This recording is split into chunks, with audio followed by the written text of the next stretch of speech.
Hey Facebook, happy Thanksgiving week. I'm coming to you a little bit early this week because it is a holiday week, and for those of you who watch this video in the newsletter, I wanted to make sure that I could get it out and also let my staff have a good holiday this week and spend a little downtime with their families. And I hope you are all planning to get a little of the same this week.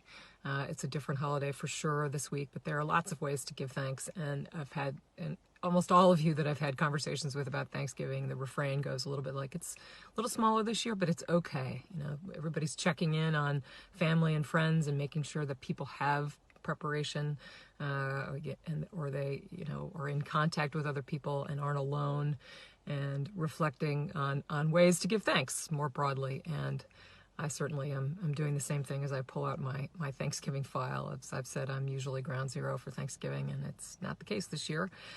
So I've downsized my instruction list of all my preparations for Thanksgiving and touched base with the people that I usually spend it with in person. One of the reasons why it's so critical for us to try to all spend Thanksgiving as close to home as possible in smaller pods is to protect our healthcare workers. Because as we experience, the winter surge of COVID, the critical resource are those humans who work in healthcare for us. And the more that we can do to lift the burden off of our workers in hospitals and medical centers and first responders, the better prepared we are, and the easier we make it for them. Can't make it easy. It is hard work, and it's a great way to give thanks to them for all they are doing for our communities. So that's what we're all doing: battening down the hatches, hopefully staying home, spending more time on the phone or Zoom or whatever platform you use to communicate with loved ones in your family.